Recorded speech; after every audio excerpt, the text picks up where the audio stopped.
profound academic interest in all things magic and witchcraft related began at the age of 9 during a family holiday in the early 1970s at what was for us the usual destination of Norfolk, and in particular Stanton. One day my grandparents, Bill and Doris, took my cousin and I off for a drive in the car and said we were going to visit the pub where my grandfather had lived for a few years as a young boy. My grandfather's parents, William and Lynn Perry, had run the pub between 1929 and 1932. The Redcap Hotel on Station Road, North Wootton, near King's Lynn, was named, my grandfather explained, for the cat that had been found in a wall cavity during demolition works many years before at the first Redcap Inn, which had been situated opposite the now existing building. Once inside and sitting near the fireplace, I was fascinated by the dried cat, which was displayed in a glass case. And I was also a little frightened, as I loved cats, and this has remained in my memory ever since. I remember my grandmother said that the cat was there to keep the witches away, and my grandfather teased that it had been buried alive, which, who knows, may have happened by accident or design. From then on, this spark of interest for me was further intensified by reading magazines and newspapers, such as the Valet, that my mother purchased. I was always reading anything I could lay my hand on as a child. These papers sometimes included interviews with pagans of the day, such as Alex and Maxine Sanders, usually of a sensationalist tabloid nature, but sometimes written by sympathetic journalists such as Stuart Farrar. Farrar, who was eventually initiated into modern witchcraft by the Sanders, went on to write several books on modern witchcraft. This interest in all things magical has stayed with me up to the present day, and I am now researching for a doctorate on witchcraft and magic in the early modern Midlands, although my personal interest covers a much wider time period and a more general geographical area. My paper today will concentrate on some of the cases I have collected on the magical protection of buildings in the Midlands.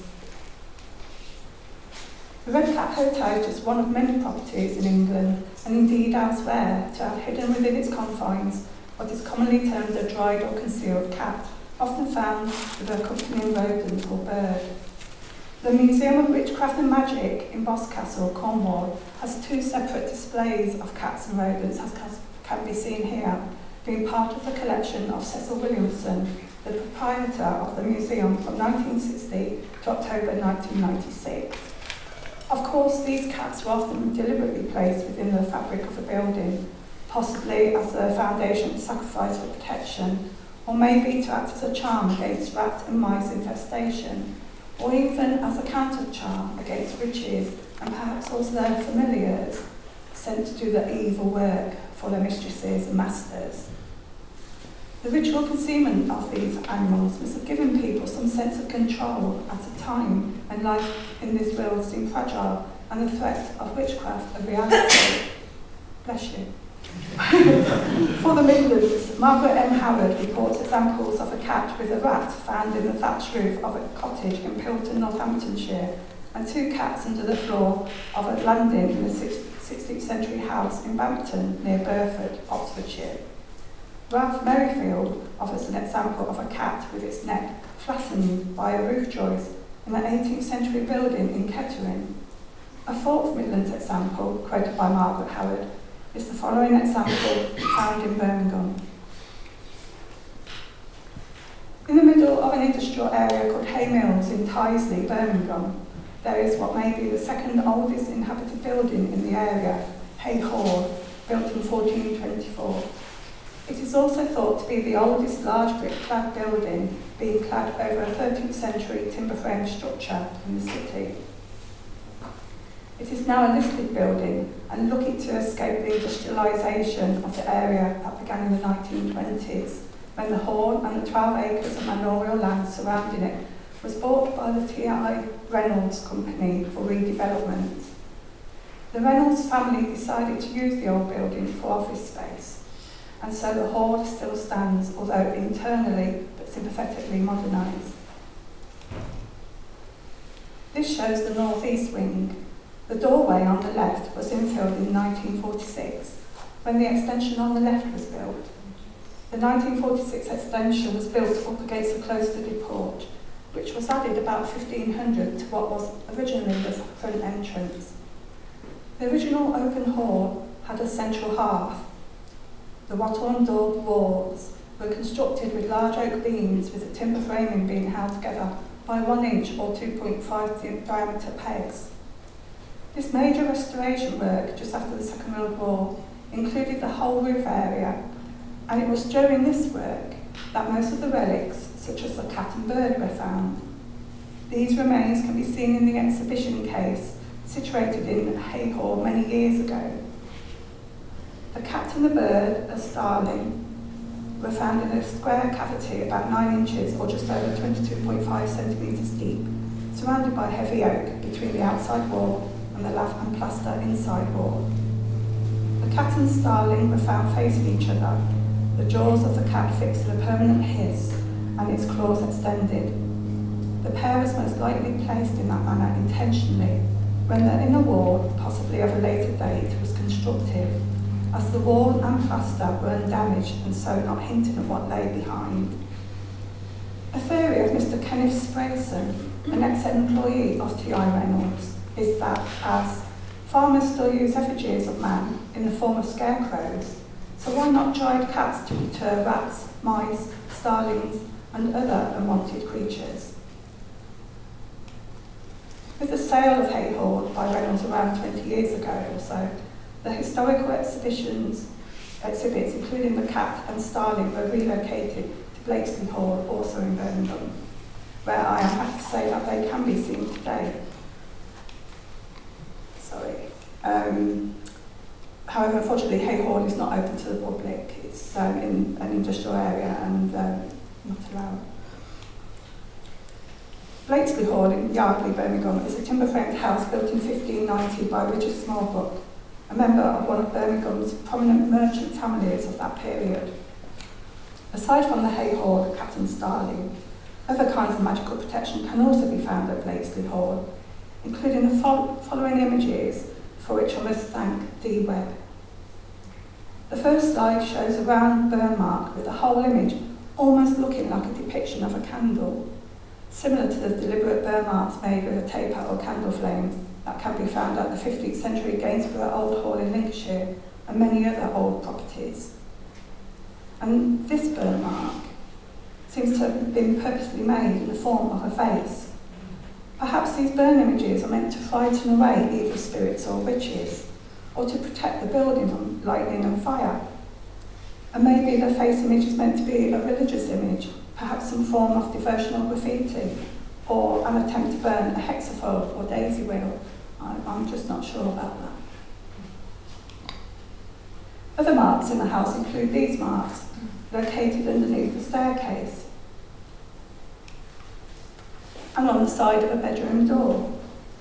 All seem to be a form of grid pattern, possibly intended to act as a trap of some sort, to confuse or trap evil spirits.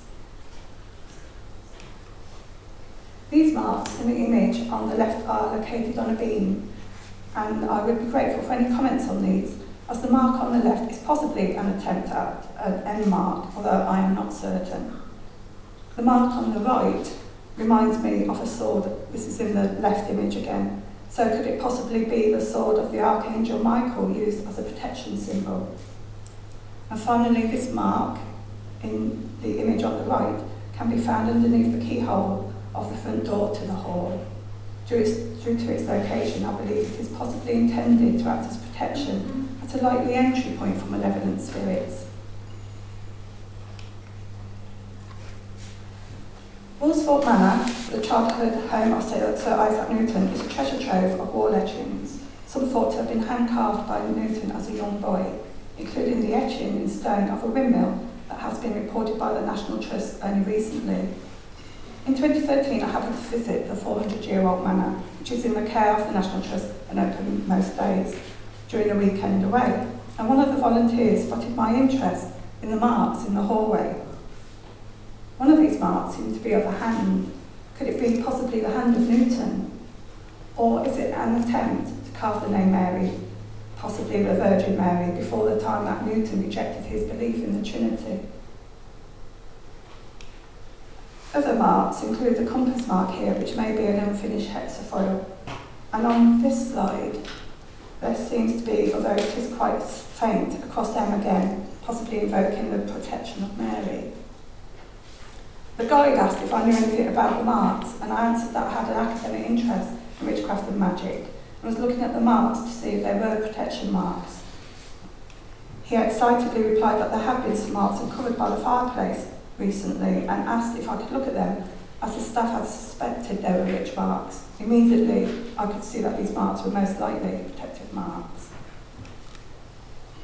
On this close-up image, there is another hand or possible attempt to carve the name Mary, and a daisy wheel or a hexafoil. On the left is either a griddle of protection or perhaps a crucifix. Given that Isaac Newton was said by John Maynard Keynes to be the last of the magicians in respect of his alchemical experiments and astrological theories, perhaps we can say with some certainty that a man known for his science should also be as well known for his magical activities. And in that case, some of those marks evident at Woolsthorpe Manor could quite possibly be for ritual protection purposes, aside from those marks already known to be scientific or artistic.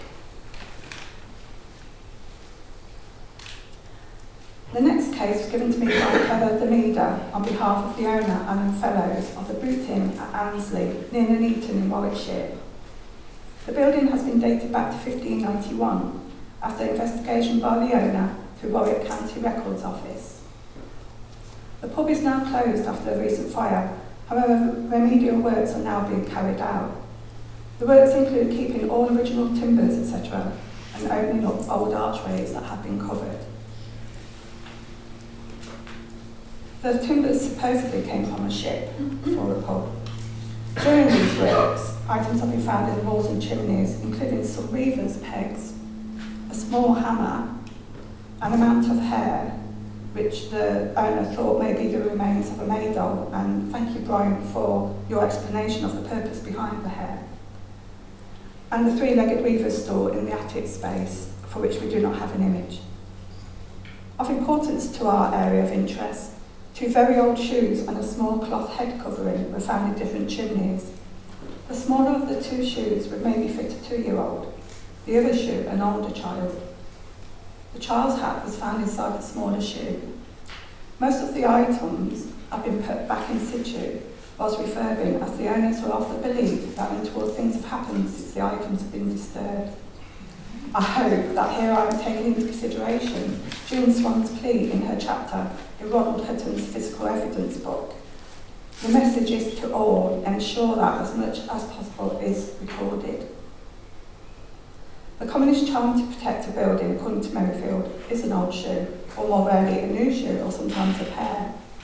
However, I believe that the shoes and hat may have belonged to a child who had died, and perhaps these items were hidden to avoid a similar event taking place with other children in the family, or perhaps it was used as a charm against miscarriage, similar to the one at the Museum of Witchcraft and Magic.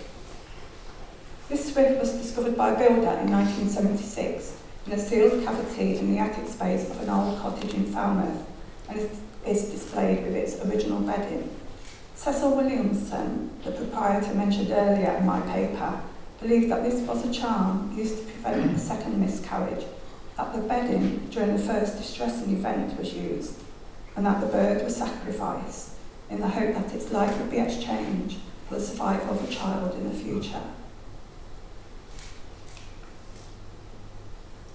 Whilst researching at the Museum of Witchcraft and Magic in December 2017, I discovered a video filmed and donated by Jeff Amos showing various marks in the cellar at one of the University of Leicester student halls.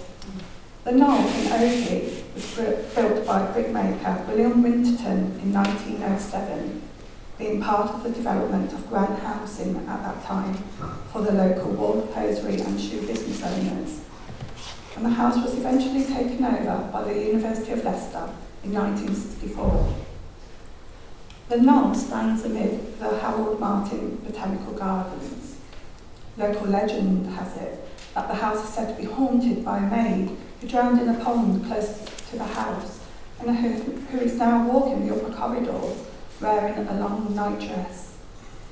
During Jeff's time at the university, some of the staff and students reported strange happenings, although Jeff did not experience any himself. The non-house legend of the writing in the cellar predates Jeff starting his employment in the Botanical Gardens in 1969, according to a local historian Jeff was in contact with. Some years later, the house was to be one of the properties Jeff looked after as a sub-warden. As the house was a student's residence, the general consensus was that the writing was the result of a joke by some of the residents. However, the writer may have had a more serious purpose in mind and might have been installed well before the property became part of the university. According to urban legend, the walls were scrubbed, the writing reappeared. Jeff has advised me that he knows these walls were scraped for asbestos removal, and the writing is still there today. The writing is in Theban script. This first slide shows the message hello. For the next slide, however, I apologise if there are some here today who can read Theban script, as the message here uses offensive language. I'm now going to be polite here. The go away message is most likely aimed at the Germans in World War II, going to the swastika. This possible use of magical words to effect a positive outcome to keep the Germans from invading Britain is similar to the event named the Operation Cone of Power in the summer of 1940, where members of a coven of witches met in the New Forest on 4 occasions to perform a series of rituals aimed at deterring Hitler's attempts to furthering his so-called empire. Jeff advises me that for years that there was a homemade air scrub unit in the cellar, most likely installed during the war to be used in case of air raids. So it is probable that the message was written during the war. There is also on one of the walls what many thought to be a pentagram. However, it is the Star of David, the 6-pointed star. A friend of mine, Mike Randall, who has an interest in calligraphy and different types of script, has noted on looking at the Theban script that the symbol within the Star of David can be interpreted as meaning Judah, being German for Jew. Furthermore, Mike also suspects that it could be an attempt at the Seal of Solomon, intended to protect the Jews. I have not been able to decipher the script above the Star of David, as there is a character that I cannot translate. Although on translating the other symbols, it most likely is another attempt at a go-away message, which was for whatever reason abandoned. And this is something that Mike did, a rendition of the Seal of Solomon. And on the left is what's in the cellar. And so in conclusion, the images I have offered today have shown that exciting evidence of physical counter magic, animals, items of clothing, symbols and so on, within the Midlands is still being found during renovation works of differing types of buildings, be they domestic properties or otherwise. I have purposely not undertaken a full analysis of these items today, as I wanted instead to report additional information for already known cases and incidences of new cases. One must also remember the human stories that might have led to these protective measures being taken. The message of the human script discussed in my last case is especially moving to me, as my grandfather was in the Royal Navy during the Second World War and was part of the convoy that escorted King George VI over to Normandy on June the 25th, 1944. This being a top secret event that my grandfather only told us a few years before his death in 2012, when he knew he could speak freely of his war experiences. And of course, the Redcap at the hotel where my grandfather spent some of his formative years will always be very close to my heart. Thank you.